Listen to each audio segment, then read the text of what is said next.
Hello everyone, welcome to my channel. இன்னைக்கு நம்ம standard 10th சயின்ஸில் யூனிட் நம்பர் 4 எலக்ட்ரிசிட்டியில் ரெசிஸ்டார் இன் பேரலல்ங்கிற video பார்க்க போகிறோம். போன வீடியோவில் என்ன பார்த்துருப்போம்னா ரெசிஸ்டார் இன் சீரீஸ். இப்போ என்ன பார்க்க போகிறோம்னா ரெசிஸ்டார் இன் பேரலல். அதாவது சீரீஸ் கனெக்ஷனுங்கிறப்ப ஒன் ஆஃப்டர் அனதர்ங்கிற மெத்தடில் கனெக்ட் பண்ணியிருப்பாங்க. இப்போ ஒரு கண்டக்டரை கனெக்ட் பண்ணதுக்கப்புறம் அடுத்த கண்டக்டர் அப்படி கனெக்ட் பண்ணுறது சீரீஸ் கனெக்ஷன். அதுவே பேரலல் கனெக்ஷனுங்கிறப்ப ஒன் ஆஃப்டர் அனதர் ஒரு இதுக்கு அப்புறம் அடுத்த இது கனெக்ட் பண்ணுறது பேரலல் கனெக்ஷன்.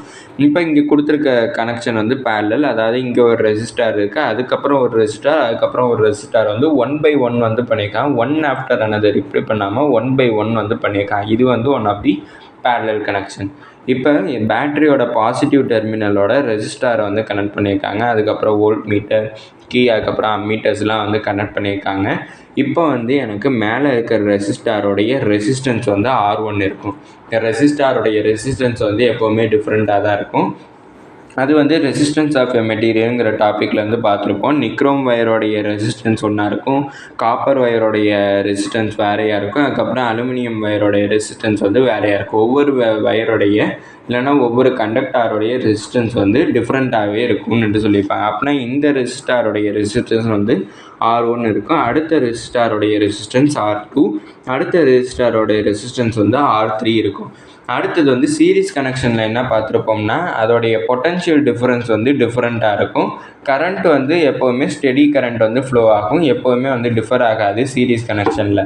அதுவே இது பேரலல் கனெக்ஷனில் பார்த்தோம்னா R1 போகிற கரண்ட் I1, அடுத்தது R2 பாஸ் ஆகிற கரண்ட் I2, அடுத்தது R3 பாஸ் ஆகிற கரண்ட் I3.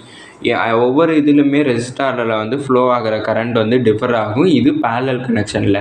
அதுவே சீரீஸ் கனெக்ஷனில் பொட்டன்ஷியல் டிஃபரன்ஸ் தான் டிஃபர் ஆகுமே தவிர கரண்ட் டிஃபர் ஆகாது. இப்போ நம்ம ஃப்ரம் ஓம்ஸ் லாலேருந்து தான் எப்போவுமே எல்லாமே டிரைவ் பண்ண ஆரம்பிப்போம் சீரீஸ் அண்ட் பேரலலில். ஓம்ஸ் லா என்ன சொல்கிறாங்கன்னா V is equal to IRங்கிறது தான் எனக்கு ஃபார்முலா. அதை நான் 1ன்னு எடுத்துக்கிறேன்.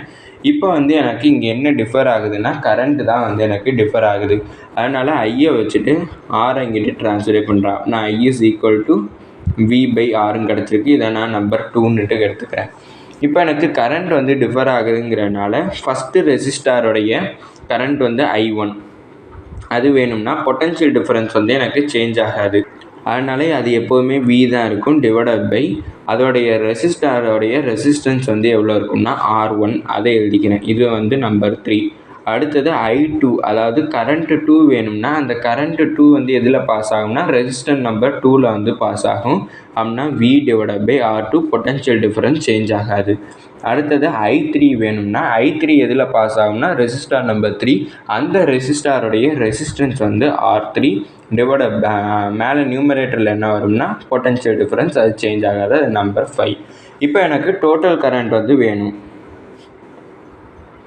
டோட்டல் கரண்ட்டுங்கிறப்ப அதை என்ன சொல்லுவோம்னா ஐன்னு டினோட் பண்ணுவோம். ஐ எனக்கு வேணும்னா I1 + I2 + I3 மூணையுமே ஆட் பண்ணுவோம். அப்படின்னா I is equal to I1 + I2 + I3 தான் எனக்கு டோட்டல் கரண்ட்டோட வேல்யூ. இப்போ I is equal to I1ஓட வேல்யூ, I2ஓட வேல்யூ, I3ஓட வேல்யூ எனக்கு தெரியும். அந்த வேல்யூஸை நான் இதில் சப்ஸ்டியூட் பண்ணுறேன். அப்படின்னா எனக்கு V/R1 + V/R2 + V/R3. அடுத்தது நம்ம செகண்ட் ஈக்குவேஷனில் என்ன கண்டுபிடிச்சிருப்போம்னா I is equal to V/Rன்னு கண்டுபிடிச்சிருப்போம். அதை இந்த ஐக்கு பதிலாக நான் சப்ஸ்டியூட் பண்ணுறேன். அப்படின்னா V/R is equal to V/R1 + V/R2 + V/R3. இப்போ எனக்கு இங்கே V/R இருக்குது. இது எல்லாத்துலேருந்தும் நான் Vயை காமனாக எடுத்துறேன். எனக்கு டோட்டல் ரெசிஸ்டாரை நம்ம சயின்டிஃபிக்கல் டேர்மில் என்ன சொல்லுவாங்கன்னா எஃபெக்டிவ் ரெசிஸ்டார்ன்னுட்டு சொல்லுவாங்க. அது RSன்னுட்டு டினோட் பண்ணுவாங்க. அப்படின்னா இங்கே Vயை நான் காமனாக வெளில எடுத்துடுறேன். அப்படின்னா எனக்கு 1/R1 + 1/R2 + 1/R3. அப்படின்னா Vயும் எனக்கு கேன்சல். அப்படின்னா 1/RS is equal to 1/R1 + 1/R2 + 1/R3 கிடச்சிருக்கு. இப்போ எனக்கு பேரலல் கனெக்ஷனில் ஒரு சர்க்கியூட் இருக்குது. அப்படி கனெக்ட் பண்ணியிருக்கிற கண்டக்டார், அதாவது ஒரு ரெசிஸ்டார் தான் கண்டக்டார்னு சொல்லுவோம். அந்த ரெசிஸ்டாரோடைய ரெசிஸ்டன்ஸை வந்து ஆட் பண்ண சொன்னாங்கன்னா அதை ரெசிப்ரோக்கல் எடுத்து தான் ஆட் பண்ண முடியும். ஏன்னா 1/R1 + 1/R2 + 1/R3ங்கிறது தான் எனக்கு ஃபார்முலா. டோட்டல் ரெசிஸ்டன்ஸ் வந்து ஒரு பேரலல் கனெக்ஷனுக்கு கண்டுபிடிக்க சொன்னாங்கன்னா அதை வந்து இப்படி தான் ஆட் பண்ணணும். அதுவே சீரிஸ் கனெக்ஷனுக்கு ஆட் பண்ண சொன்னாங்கன்னா டேரெக்டாக ஆட் பண்ணிடலாம். ஆனால் அதுவே ஒரு பேரலல் கனெக்ஷனுக்கு ஆட் பண்ண சொன்னாங்க ரெசிப்ரோக்கல் பண்ணி தான் நம்மளால் ஆட் பண்ண முடியும். இதோட இந்த வீடியோ முடிஞ்சிச்சு. தேங்க்யூ.